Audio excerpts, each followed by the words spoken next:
Welcome to the 2011 MotorTrend Car of the Year. We're here at Hyundai Kia Proving Ground in Mojave, California to begin a week-long process that includes the full range of MotorTrend performance tests, a 13.5-mile loop on the proving ground here, and a 28.5-mile road loop.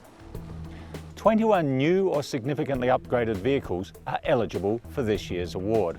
They are Audi A8, BMW 5 Series, Buick Regal, Chevrolet Cruze, Chevrolet Volt, Ford Fiesta, Honda CRZ, Honda Odyssey, Hyundai Equus, Hyundai Sonata, Infiniti M, Jaguar XJ, Kia Optima, Lincoln MKZ, Mazda 2, Saab 9.5, Scion TC, Toyota Avalon, Toyota Sienna, Volkswagen Jetta, and Volvo S60. Car of the Year is not a comparison test. The judges evaluate each of the contenders against 6 key criteria. They are advancement in design, engineering excellence, efficiency, safety, value, and performance of intended function. We have one of the toughest fields ever for Car of the Year this year, with highly rated contenders across a number of vehicle categories. But there can only be one Car of the Year. We have a lot of work to do, so let's get started. For the first phase of the evaluation, we put each of the contenders through MotorTrend's full range of performance tests, including 0 to 60 acceleration, standing quarter mile, braking from 60 miles per hour, and MotorTrend's figure 8 test. These tests give the judges baseline data to work from during the rest of the evaluation. The second part of the process involves each judge driving each contender around a 13.5-mile loop here at the Hyundai Kia Proving Ground. The loop enables the judges to evaluate the vehicle under a number of different conditions. The idea here is not to decide the Car of the Year, but to decide which of the contenders will not go through to the final round. We used the 6.4-mile oval to evaluate things like full throttle acceleration, shift quality and engine noise under hard load, and of course wind noise at higher speeds. The inside lane's rated at 60 miles an hour, the middle lane at 90 miles an hour, and the outside lane at 120 miles an hour. And in some of the high performance cars, it doesn't take as long to reach 120. Well, if you're hearing tyre noise in the background, it sounds like we're on the 5 freeway. We are, except we're at the back of the loop, the Hyundai Kia Proving Ground, where they've laid out 3 different sections of LA's most notoriously rough freeways. This section is the 5. Just up ahead, we've got a section that's the 10, and beyond that, the 710. The trick here is to take it at 65 miles an hour and just listen how each car rides and sounds over these surfaces. You get a pretty good idea of which cars have good noise suppression and good ride quality on roads like this. The 3.1-mile winding road track is aptly named. It twists and turns through the desert. Hyundai's built a couple of hills on this track too, for good measure. We use this part of the proving ground to test things like vehicle dynamics.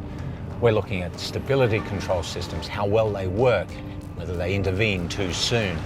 We're looking at steering response and feel, and braking, especially mid-corner braking, and whether the chassis dynamics are upset by sudden movements in the vehicle. It's a perfect place for getting an overall picture of a vehicle's dynamic capabilities, its strengths and its weaknesses. It's something we can't do on a public road. Proving grounds are torture test areas for new automobiles. Engineers like to dig in under the skin and find out really whether their theories work. We use the special surfaces track here at Hyundai Kia Proving Ground to listen for things like noise, vibration, harshness, the suspension quality, and cabin rigidity.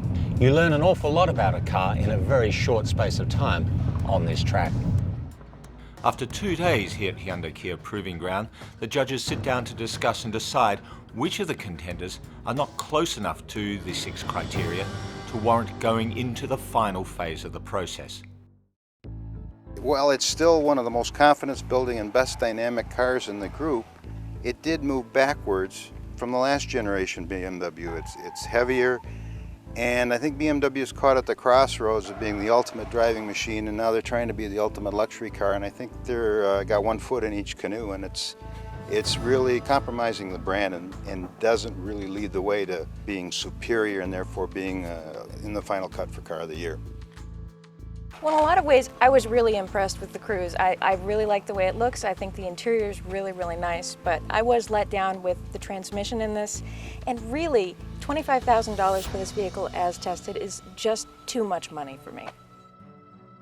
I really liked the chassis refinement. I liked the powertrain on the vehicle, but there were several things with the design that I think really were job stoppers. The gesture of the vehicle is reasonably nice, but it's almost over gestured. And when you look at some of the graphics that are applied over the top of the body, I think that's one of the reasons why this probably doesn't go any further.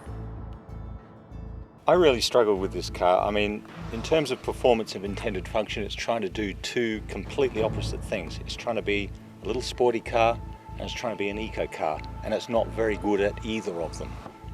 This is just a totally messed up product concept. It's not fun to drive, it's not particularly economical.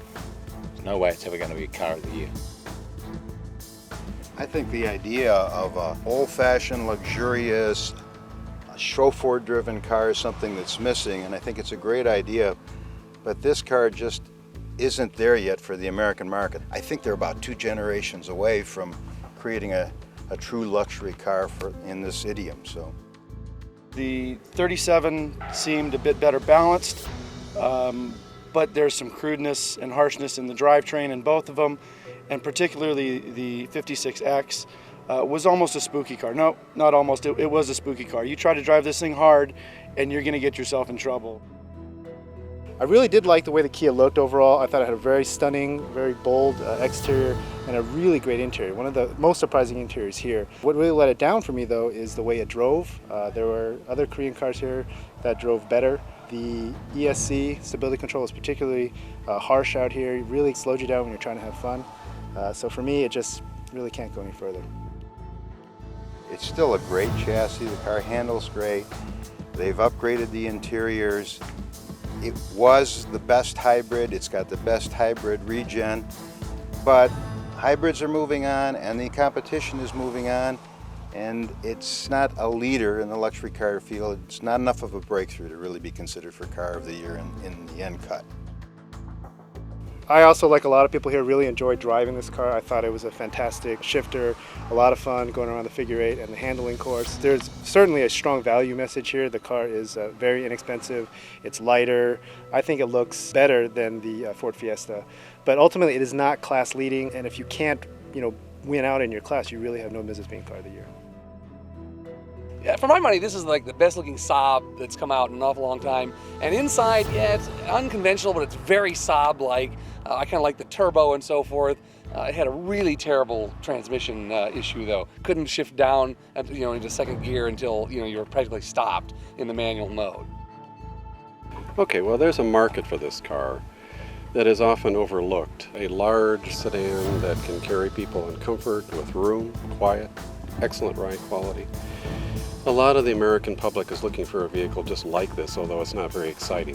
The question is whether it moves the needle, and it doesn't move it a lot. Well, that ends the proving ground phase of the evaluation process. We've eliminated 11 of the contenders. 10 cars will go through to the next round. It's going to get interesting. The third part of the Car of the Year evaluation process involves a 28.5-mile real-world road loop at Tehachapi, California. The aim is to use the vehicles much as regular consumers would use the vehicles and evaluate them against the criteria under those circumstances. And at the end of this section, the judges will convene to discuss, debate and decide the 2011 MotorTrend Car of the Year.